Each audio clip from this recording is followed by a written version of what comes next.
from being Mr. Tosin from Ibadan and being the Style Infidel, it's been a roller coaster of experience, and I'll tell you why. It's you'll find people who will give you the opportunity, and you'll find people who won't. And for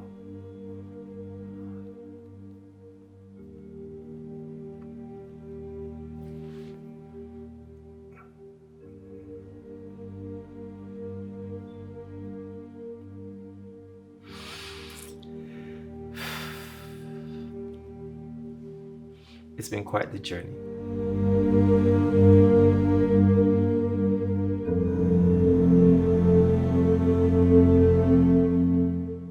Tosin's the Style Infidel, but they're like two different personalities inhabiting one body. Tosin on one hand is very reserved and very laid back, almost conservative. The Style Infidel is also, how do I describe who that personality is? He is a fashion stylist, he is a rebel, does things on his terms. But from the business side of things, he always has to take in his client's brief just so as to be able to translate their vision into reality. But as an individual, not a business, he's a rebel. So just having two opposing souls in one body. My first experience with fashion was way back 2010 at Arise Fashion Week. I think then it was known as Arise Magazine Fashion Week. And again, it was during ASU strike. I was in Ibadan. I was at home in Ibadan with my parents. And I got a call from Latasha Ongube saying someone had recommended me from nowhere for a position as an intern. And I told and she told me I had to be in Lagos by 10 a.m.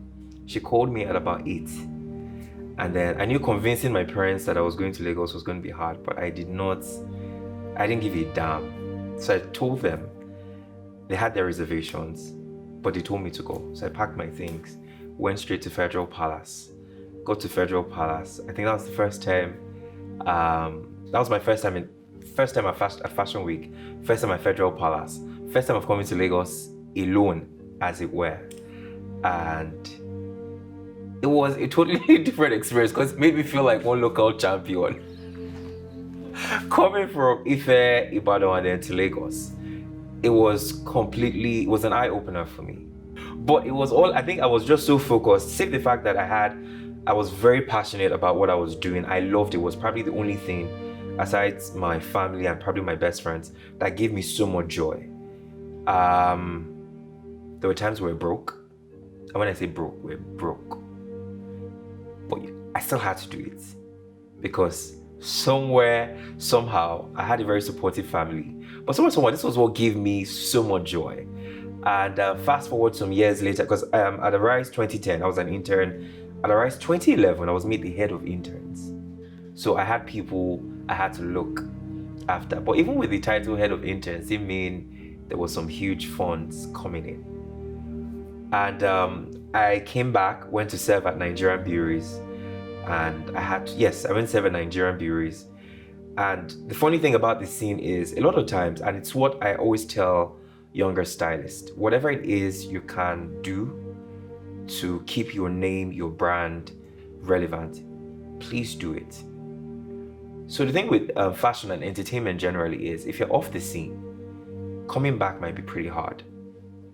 Unless you're coming back with like full force and you're coming to really make a mark. Because trust me, there are brilliant talents in Nigeria. So I came back to Lagos, there was no job.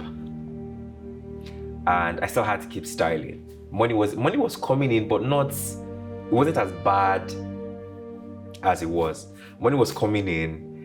We're gradually building a name. I think the name Style Infidel stuck with me after I watched Sex and the City 2, and Carrie Bradshaw was like, she was cheating on fashion with furniture. And then I saw, that's being an infidel. That's infidelity in a way.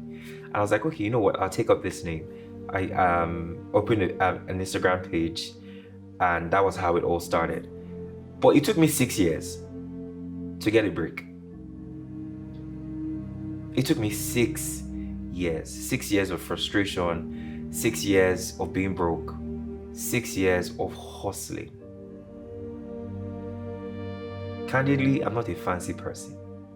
Just so people know, I'm a hustler. I'm not a fancy person at all. 6 years of my parents telling me to get a real job. Imagine being told that, like, obviously doing this thing out of their own concern. And I just knew this was the only thing that gave me joy and happiness. And I wasn't going to trade it for anything. So I stuck to it. Along the line, I got a job as a fashion editor with Olisa.tv, where I was for like 3 years. And 3 years led me to the 6th year I had my big break. It was so good that I had no time for writing. I had to leave. And then I focused on styling. The same 6th year was when a lot of things just happened. A lot of things happened. It set business in motion. It put my name on the map. I think that was the first time I got recognition for being one of the top 5 stylists in the country. And it's always very emotional for me. It's always very emotional for me. And to the ones that opened the doors, I would always say thank you. To the ones that shut the doors, I'll still always say thank you. Because it sort of pushed me never to relent on whatever it is I was doing. Candidly, when I was at my best friend's wedding when I got an email saying I was nominated. And that alone was very humbling for me. I didn't care about, when I saw my category, I was like, just being nominated, I wasn't even looking forward to winning. I just said, just being recognized was fine by me. I didn't look forward to it. So on that day, they were supposed to call a category before fashion. And I think they handed them the wrong slip. So they were calling fashion. And then I was still talking to a friend of mine who were in the same category. And then he kept tapping, I was like, they're calling you. And I'm like, how? And then I heard my name again, but it didn't seem real. Because to be honest with you, I wasn't looking forward to it. And then while I stood up and I walked towards the podium, I told myself I was never going to cry. I told myself I was never going to cry. But the minute I hit that podium,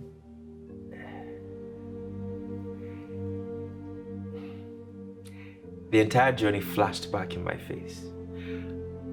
And I think this is one thing I always tell people, just to encourage them. I was that person who never thought would amount to anything. I never in my life thought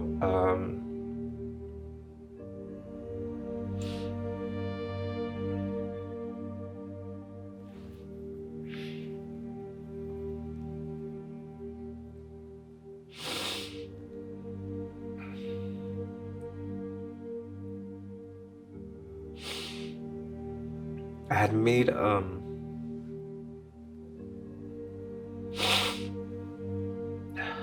lot of mistakes, and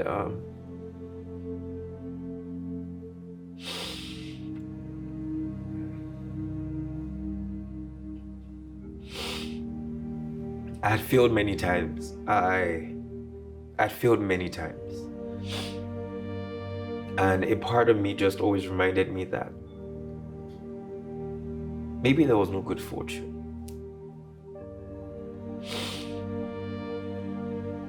And maybe I was going to grow old in my brother's house and probably pass away. So it all flashed back in my face. And for every night my mother had to pray for me and my parents had to pray for me, and every night they had to sob because there was just something. It just looked really bleak with me.